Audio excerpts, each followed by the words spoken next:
boss! Welcome to Watch Mojo, and today we're counting down our picks for the top 10 things you missed in Rick and Morty Season 6, Episode 9. Excuse me, is this just a free sword? No! I'm taking the sword! For this list, we'll be looking at some of the more subtle and not so subtle callbacks and references found in Rick and Morty Season 6, Episode 9. If you haven't had the chance to portal into this episode, be ready for spoilers. Would you have taken the sword and joined the Knights of the Sun? Let us know in the comments. Number 10. King Arthur. Several references to this mythical English king are made throughout the episode, starting with its title. It's a play on the 1995 movie A Kid in King Arthur's Court, in which a young baseball player travels back in time, ending up, predictably, in King Arthur's court. Dost thou know who I am, then? The king? Let's try that. I am King Arthur. Cool. There's, of course, the Knights of the Sun, who look strikingly similar to Arthur and his knights in Monty Python and the Holy Grail. Arthur, Arthur, King of the Britons. Oh, don't grovel. One thing I can't stand, it's people groveling. Even the way Morty is inducted into the Knights is similar to Arthur. While Morty doesn't pull a sword out of a stone, he does still achieve his status by receiving a sword. Dear fellow, I choose this moment to surrender my sword so that you may succeed me as the newest Knight of the Sun. What? Although it's unclear if King Arthur was also a practitioner of stem stumping. Number 9. The Solar Scepter. The Knights of the Sun believe the Solar Scepter is an object of great importance in that it keeps the planets in line and prevents Jupiter and Saturn from bumping into each other. The scepter is the center of the solar system. All planets orbit it. We keep it on the sun so that Jupiter and Saturn don't bump into each other. Morty, along with the rest of his family, scoff at this idea and proceeds to demonstrate to the Knights that the sun's gravitational pull is what keeps the planets aligned. Rick even praises Morty for destroying religious beliefs using science. Someone just used critical thinking and basic physics to destroy their first entire religion. Nice. Yeah. While what Morty said may be true in terms of astrophysics, the Knights were correct about the scepter's importance. Jupiter, Saturn, and the rest do bump into each other, but in a political and cultural sense. I declare you all moons of Jupiter, because that's what you are to us, a bunch of moons! It just has no effects on the planet's orbits.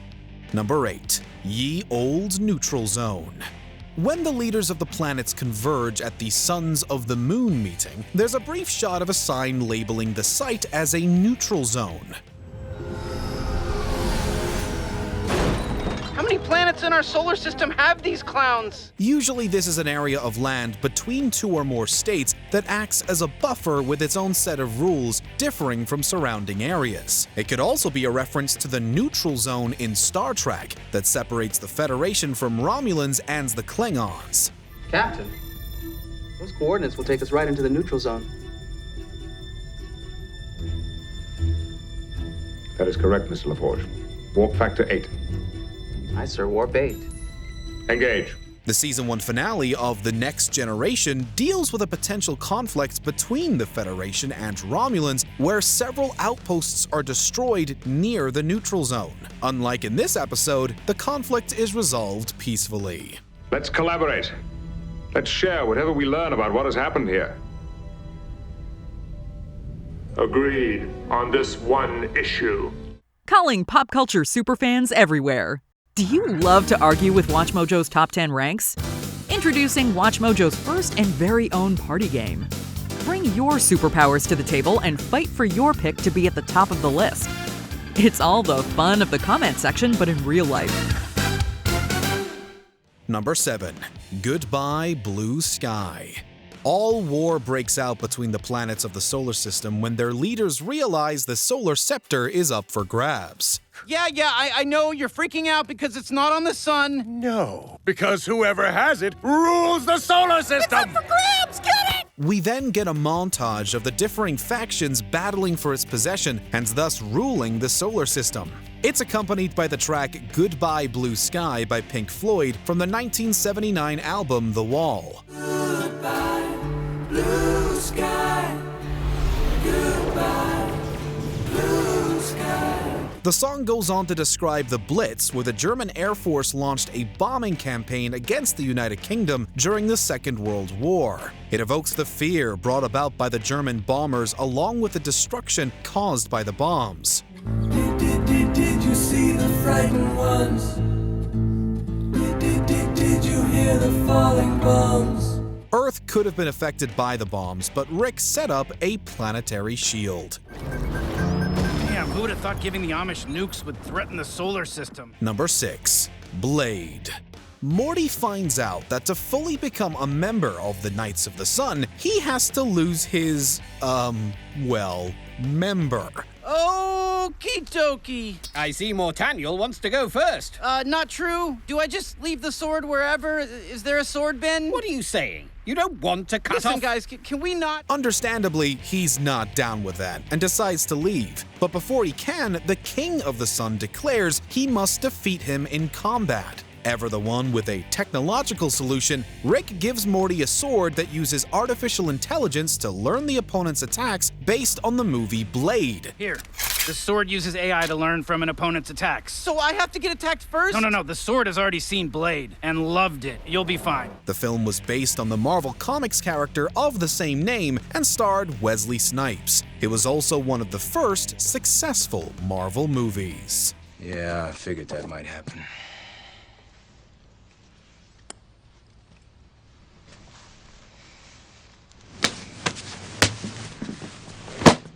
Number 5. Clones.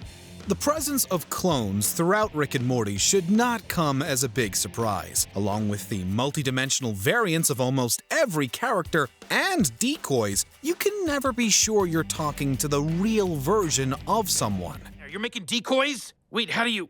Oh god, Summer was right.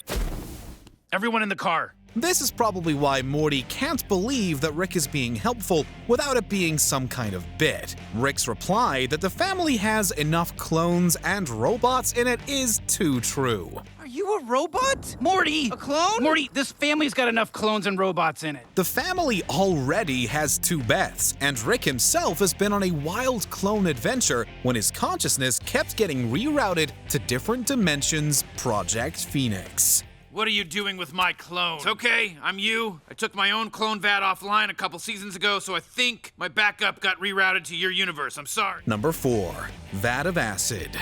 Morty can't believe that Rick is being nice and supportive throughout this episode. Well, at least 22% more than usual.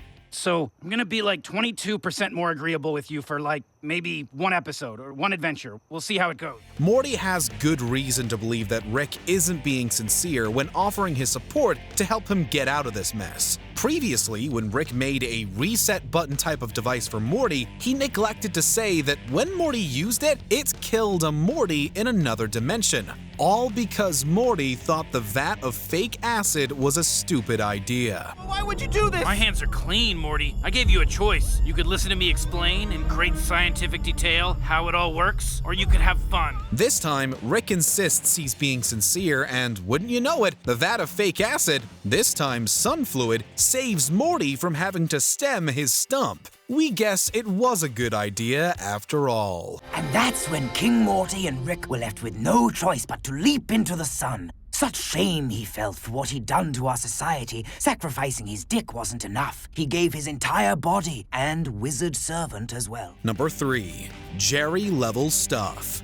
Rick and Morty are surprised to find that life exists on all planets of the solar system. When questioned by Morty about why he wouldn't know this information, Rick says that hanging around Pluto is something Jerry would do. Haven't you seen, like, all of the universes? Exactly, so why would I hang out on Pluto? That's some Jerry League shit. Back in Season 1, Jerry does just that when he boldly declares that Pluto is still a planet. Ecstatic by Jerry's proclamation, Plutonians take Jerry to their planet, where he becomes a celebrity for his advocacy on Pluto's behalf. Plutonians! Jerry Smith is a scientist from Earth, where he's creating a model of our solar system. Jerry, tell Pluto about your decision. Pluto's a planet. This comes crashing down when he recants his position. Since we don't want to draw the ire of Plutonians, we're happy to say we still consider Pluto a planet. It's not a planet! Hey! It's not a planet! I'm an idiot! I love my son! Number 2. Black Betty, Mr. Brownstone, and Dr. Feelgood. In order to restore balance to the solar system, Morty realizes that he has to bring back the Knights of the Sun. If I disillusion the old ones, I'll just have to re-illusion them. It shouldn't be that hard, right? The only problem is that in an effort to get them to leave him alone, he completely destroyed their worldview and left them in despair. When he finally catches up with them, he finds that they've become dependent on drugs. The only person we bend the knee to these days is that sweet Black Betty. They refer to their dependency as Black Betty, Mr. Brownstone, and Dr. Feelgood. Rick points out that it's code for heroin, but they are also titles of rock songs by Ram Jam, Guns N' Roses, and Motley Crue, respectively.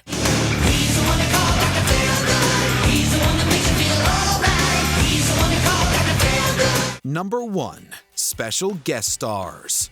Did any of the voices of the newly introduced characters of this episode sound familiar? You may or may not be surprised to find out that the Knights of the Sun were voiced by David Mitchell, Robert Webb, and Matt King. We're supposed to take your word for it. Anyone can draw circles on a board and spout numbers. Yes, this sounds like a fun theory, sire, but it would take more than this for us to give up. Okay, so how do you guys think it works again? Well, the scepter... Oh, you mean this old thing? You might recognize this trio from Peep Show. Daniel Radcliffe, perhaps best known for his role as Harry Potter, was also one of the knights. I think you'd find that quite difficult, sire, but if it pleases you. Once all war breaks out between the planets, we're introduced to the leaders of the various groups, and the leader of Venus is voiced by Jack Black. Do the sun much good without their... Let's hear them out. Did you enjoy this video? Check out these other clips from WatchMojo, and be sure to subscribe and ring the bell to be notified about our latest videos.